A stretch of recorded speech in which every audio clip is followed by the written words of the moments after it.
कांग्रेस प्रदेश अध्यक्ष अमित चावड़ाए सरकार पर शाब्दिक प्रहार कर्या। गांधीनगर में कांग्रेसनी यात्रा दरमियान कर्या शाब्दिक हुमला। अमित चावड़ाए कायदो व्यवस्थानी स्थिति सामे सवाल उठाव्या छे। दारूबंधीना मुद्दे सरकार सामे आंगળી उठावी। जिग्नेश मेवाणीना मुद्दे सरकारने घेरવાનો प्रयास कर्यो छे। राज्यना गामोमां पाणी न मळे पण दारू मळी जाय तेवो તેમણે આક્ષેપ કર્યો છે કે પાણી ન મળે પણ દારૂ તો મળી જ જાય તેવું તેમનું કહેવું છે। અમે નિયમો તોડતા હોઈએ તો કાયદેસર કાર્યવાહી કરો તેવું પણ અમિત ચાવડાએ કીધું। कांग्रेसनी जन आक्रोश रेली ने क्यांक ने क्यांक गांधीनगर में प्रवेशी है ने ठेर ठेर समर्थन मळी रह्युं छे। जे प्रकारे जन आक्रोश रेली चाली रही है अपनी साथे कांग्रेसना प्रदेश अध्यक्ष अमित चावड़ा है।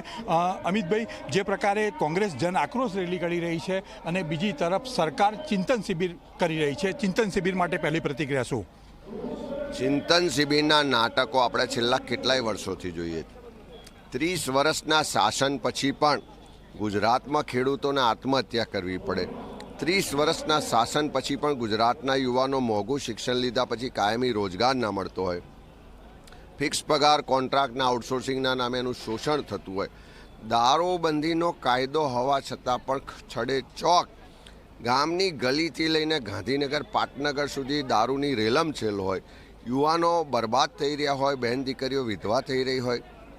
30 વર્ષની ચિંતન શિબિરો પછી પણ આ ગુજરાતની હાલત છે। આજે પણ ગુજરાતમાં ખાતર નથી મળતું, રસ્તા પહેલાં જ વરસાદમાં ધોવાઈ જાય છે, પ્રાથમિક શાળાઓમાં શિક્ષકો નથી, ઓરડા નથી, આંગણવાડી કેન્દ્રો, મધ્યાહન ભોજન યોજના અને એ યોજનાઓમાં કરોડો રૂપિયાનું બજેટ ખર્ચ્યા પછી પણ આજે પણ 50% બાળકો કુપોષિત છે।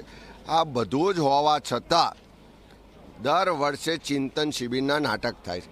જે પ્રકારે વાત કરી ક્યાંક ને ક્યાંક જોવા જઈએ તો જન આક્રોશ રેલીથી જ ક્યાંક ને ક્યાંક એક વિવાદ પણ શરૂ થયો છે। દારૂના મુદ્દા પરનો વિવાદ છે।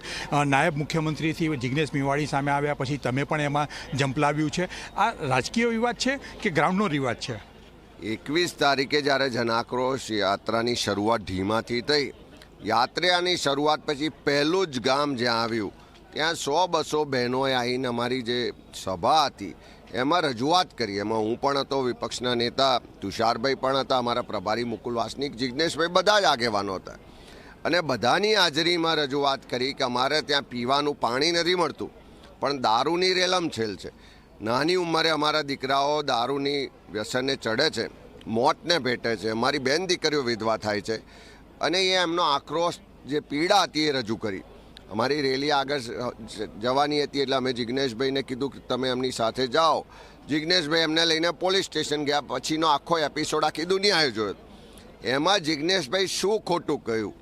જે મહિલાઓનો આક્રોશ છે, વારંવાર રજૂઆત છતાં પોલીસ સ્ટેશન એનું વાત સાંભળતી નથી, પણ આખા ગુજરાતની જે હકીકત છે, આખા ગુજરાતની મહિલાઓની જે પીડા છે, દર્દ છે, એ આખો આ મુદ્દો છે। ને તમે જેમ જેમ યાત્રા આગળ નીકળી એ ખાલી પહેલા દિવસે નહીં, દરેક દિવસે અમે બધા જ ગામોમાં પૂછ્યું કે પાણી મળે છે કે દારૂ મળે છે, તો બધાનું કહેવું છે કે હજુ નલ સે જલમાં પાણી નથી આવ્યું પણ લોકેશન મોકલો, એક ફોન કરો તો હોમ ડિલિવરીથી દારૂ મળે છે। કેમેરામેન રમેશ સ્ટુડિયો સાથે હિતલ પારેખ, જી મીડિયા, ગાંધીનગર।